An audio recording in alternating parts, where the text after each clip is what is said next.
Let's talk about Ian's favorite and often most controversial topic, tier lists. Before we begin though, I have a giveaway for IS2, so stick to the end to find out the details. The content will be broken up into 5 sections, which are on screen right now for you to scroll through. First, let's characterize the most prevalent types of tier list in the status quo. We have the maybe infamous GamePress one, which used to be characterized by archetype, but now is only displayed by archetype as the rankings take into account every operator.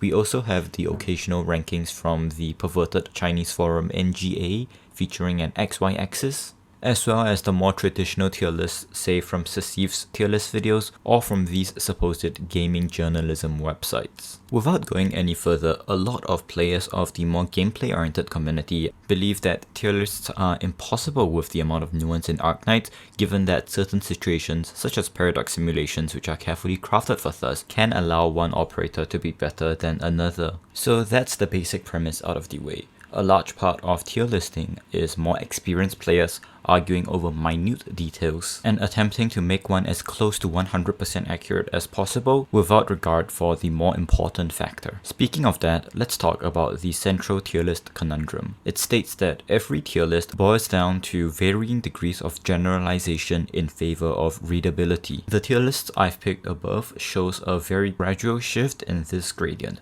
For example, we have the most generalization in favor of the easiest to read for a new player coming from these traditional YouTube/game journalism tier lists where everything is ordered neatly on a tier maker-esque system ranging from F to S.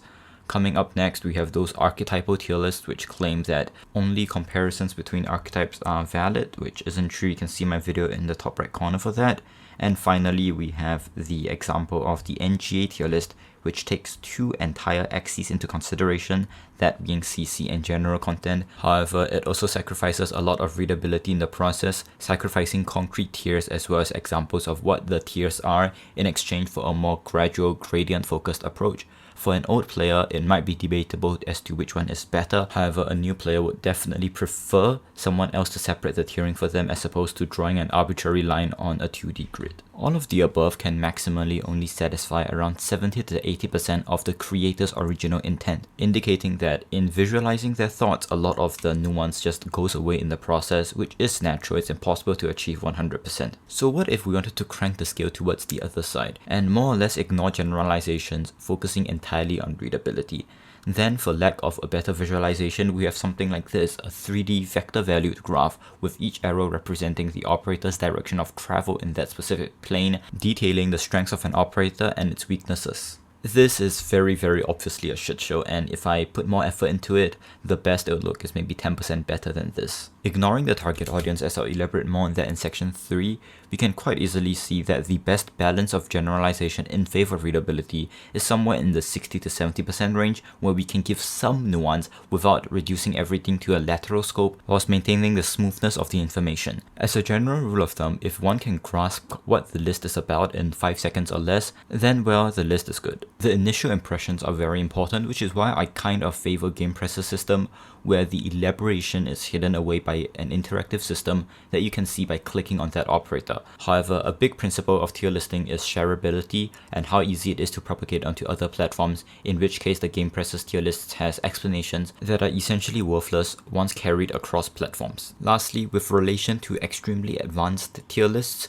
they also run into another issue where the creators either have to rely on their sole opinion, given that exact quantifications of a tier list are very difficult to spread to a mass crowd, leading to cases where the people creating the tier list do not have a clear, concise, shared opinion on what the different tiers actually represent. Simplicity is key, both in terms of readability and creatability. The helpfulness of tier lists in modern Arknights is something that most people might find obvious, but I'll elaborate on it anyways. It hinges on readability. Saying this out does feel a bit ridiculous, but there are people who make the argument that a new player should look at the kits of 200 plus over operators to determine and formulate an opinion for themselves whether said operator is good or not. Hint, it really doesn't work, and the vast majority of new players would come into Arknights looking for a tier list of some sort in order to aid with their progress. Sites such as Sanity Gone, which provides a general explanation and an evaluation of the skills of various operators, might be a good aid, but they are no substitute for a tier list because, and I mean no flame to any creators of Sanity Gone in saying this, if a new player was to look at Mudrock and Blemenshine's kit evaluations on there, they wouldn't actually understand which operator is generically stronger, which is a very, very important thing to understand, even if some might argue it doesn't matter in the grand scheme of things. Implicitly, old players will know about the subjectivity when looking at tier lists, so the argument that tier lists are all subjective and stuff is invalid, given that conceptually all tier lists do is give a baseline as opposed to pretending to give a complete picture, which none do. As for newer players or on very specific tier lists, the subjectivity honestly does not matter. In conjunction with the helpfulness of tier lists, it's also important to bring up the archetypal comparisons. As mentioned in part 2, this is a big step in accuracy over readability, and it's not even done properly because archetypal comparisons do not make sense. I'll briefly summarize what my previous video had to say, in the sense that Surda and other 6-star units of a respective archetype are so different from the other 3, 4 and 5 stars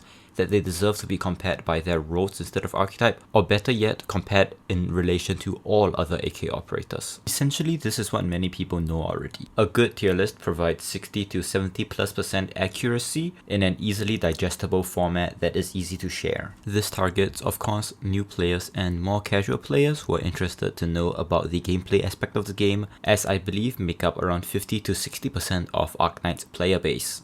I'd also like to challenge the notion that tier lists are useless for experienced players, because in the context of EN, very few experienced players actually exist, and I do not consider myself nor anyone in mainstream Arknights right now as one of them. As such, it's often the case that a lot of misinformed people are very strongly opinionated and therefore spread their gospel throughout the community. A 4-star tier list, such as one by Silvergun, is going to be more insightful to older players as opposed to newer players and provides a counterexample to the original statement. This brings us very nicely into issues with current tiering. Besides what I just mentioned about archetypal tiering instead of general or role-based tiering, there's another 3 glaring issues. 1, the amount of very popular and wide-reaching gameplay tier lists made obviously by people who have no idea what they're saying.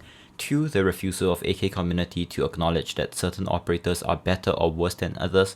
And 3, the subjectivity argument from veteran players invalidating entire tier lists. I'll not dwell on the first point because I do find it's pretty toxic, but I think that as a general guideline, the most reliable tier list on EN currently will be the GamePress one. Although it is the case that the majority of online tier lists from game journalism websites are complete and utter garbage, it should be important to note that most visitors of those websites would seek an alternate opinion. What I'm more concerned about, however, is the prevalence of, well, not naming any names, less informed creators publishing content that is largely unrelated to their area of expertise. A lot of what gives tier lists a bad rep can simply be chalked up to a lot of community made content overall to be questionable as opposed to it in particular. Onto the more relevant and the main point of this entire section, the different baselines people have for evaluating operators. If you looked at an operator such as Eunectus, for example, and pass it to an average player, they'll tell you that Eunectus is an average 6-star, a good 6-star. And while that is true, another group of players will tell you that Eunectus is a significantly below average 6-star relative to others. That was a much more clear-cut example because a lot of players do think Eunectus is pretty hard to use. Here are 2 charts on screen comparing the averages as defined by 2 different players, both of which are very reasonable. The first, i.e. the one on the left, claims that average refers to the middle 50% of all units, i.e. going from 25% to 75%. And as a direct consequence of the majority of 6-stars having a similar power level, the majority of the 6-stars would be in this medium range. However, there will be a stark contrast between the lower quartile range and the upper quartile range, given there's only like 4 or maybe 3 really bad operators, and well, there's a lot of really broken operators. Listing them down, we have Surda, Silveras, Chowter, Ling, so on and so forth. The one on the right, however, decides to take a more strict approach to things, grouping everything in the top 27 and bottom 27. I believe this particular example was made by WGT, a friend of mine who does max risk CC clears. And it puts into contrast, if you are forced to select one group or the other, how many of the supposedly good operators we think can be placed in the lower range. Now, how does this all relate to tier lists? Well, in order to not impact accuracy so much, it's essential to make a generalization statement regarding the basis of comparison that you're using. However, that reduces readability because it's something else that has to go along with the tier list, making it non-lateral. The most common question a new player will ask is how good is X operator, and that is the question tier lists seek to address. However, when answering questions in a text-based format such as in help channels or in Reddit or GamePress, one would often refer to the average. But as previously stated, the concept of an average is so vague in normal tier listing, and yes, the idea of an average is rooted in a tier list to the point where the term becomes diluted and nearly worthless. Most of these things about tier lists are either obvious or inherent to the nature of tier listing or the community in general, and there's very little ways to actually fix that. However, it's always good to look on the positive side towards an actual end goal, and that is what the chapter is on. So let's conclude everything mentioned in the last 12 minutes or so. The end goal of an ideal tier list is to provide a vague idea without jumping through hoops, because attaching additional information to an easily shareable tier list is very difficult. A strict guideline on audience is also one of the most important things during the conceptualization of a tier list, given that is probably more important than the operators, the tiering, or even the mechanism behind the tiers. This may seem obvious, but specificity should also be proportional to audience, in the sense that a general tier list is non-specific, but it's also targeting everyone, as opposed to say a reroll tier list made for E1 and early E2 gameplay. That's about all I have for this video, but I'll be handing out a few monthly cards and maybe a monthly headhunting pack if enough people join. Simply join the Discord in the description, go to the channel submissions, and then post a screenshot of the ending screen along with which ending it is. For example, 1 for Phantom, 2 for Bear, and 3 for Puppeteer. Each entry will be 1, 2, or 3 points respectively depending on boss, and everyone is limited to 5 entries. The winner will be randomly picked. Have a great day as always, and may you get lots of pastas in your IS2 runs.